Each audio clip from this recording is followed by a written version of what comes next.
সুপ্রিয় দর্শক মণ্ডলী, আসসালামু আলাইকুম। আজকে আমরা নাক কান গলার খুব গুরুত্বপূর্ণ একটা মেডিসিন নিয়ে আলোচনা করব। সেটা হচ্ছে নাকের স্প্রে। আমরা নাকের বিভিন্ন রোগের চিকিৎসায়, বিশেষ করে যাদের নাকের ভিতর অ্যালার্জি আছে বা যেটাকে মেডিকেলের ভাষায় অ্যালার্জিক রাইনাইটিস বলে, এই রোগে অথবা যাদের নাকের ভিতর পলিপ আছে, যাদের নাকের পলিপ সার্জারি হয়েছে, তাদের আমরা নাকের স্টেরয়েড গ্রুপের স্প্রে ব্যবহার করতে দেই। কিন্তু আমাদের অধিকাংশ রোগীরাই জানেন না যে নাকের এই স্প্রে কিভাবে ব্যবহার করতে হয়। আমি তাদেরকে আজ প্র্যাকটিক্যালি দেখিয়ে দেব নাকের স্প্রে কিভাবে ব্যবহার করতে হয়।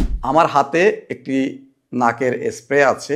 নাকের স্প্রে ব্যবহার করতে হলে প্রথমে যেটা করতে হবে, যে স্প্রের যে মুখটি আছে, এই মুখটি প্রথমে স্প্রে যে মুখটি আছে এই মুখটি প্রথমে খুলে নিতে হবে। এরপর আপনাকে এর ভিতর যে স্প্রে আছে এই স্প্রেটা কয়েকবার একটু ঝাঁকিয়ে নিতে হবে। খুব সুন্দরভাবে কয়েকবার ঝাঁকিয়ে নিলেন। এরপর প্রত্যেকটা নাকের স্প্রে আপনারা দেখবেন যে একটা ট্রকার আছে।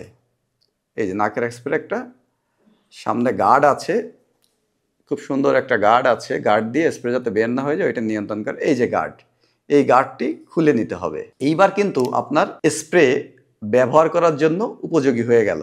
আপনি প্রথমে উপরের যে মুখ ছিল মুখটা খুলে নিয়েছেন, এরপর এখানে যে গার্ডটি ছিল এই গার্ডটি খুলে নিয়েছেন এবং সর্বপ্রথমে আপনি স্প্রেটি ঝাঁকিয়ে নিয়েছিলেন। তারপর আপনার স্প্রেটি ব্যবহারের উপযোগী হয়েছে। এবার স্প্রেটি ধরার নিয়ম হচ্ছে আপনার এই দুই আঙুল দিয়ে, আপনার ইন্ডেক্স ফিঙ্গার এবং মিডল ফিঙ্গার, এই দুইটি ফিঙ্গার দিয়ে সুন্দর মতো আপনি স্প্রেটাকে ধরবেন এবং আপনার যে বৃদ্ধা আঙুল দিয়ে স্প্রের নিচের দিকে ধরবেন, ফিক্স করে ঠিক এরকম ধরবেন। এরপরে স্প্রে ব্যবহার করতে হলে আপনাকে সামনের দিকে একটু ঝুঁকে নিতে হবে। সামনের দিকে একটু ঝুঁকে নেবেন এবং ক্রস ফ্যাশনে আপনার স্প্রেটা নাকের ভিতর দিতে হবে। এই যে আমার হাতটি করলাম, তার মানে আমার হাতটি ক্রস করেছি। আমি যখন বাম নাকে ব্যবহার করব তখন আমার ডান হাত ব্যবহার করব এবং যখন ডান নাকে ব্যবহার করব তখন আমার বাম হাত ব্যবহার করব। তাহলে আমরা প্রথমে একটু সামনের দিকে ঝুঁকে নিলাম।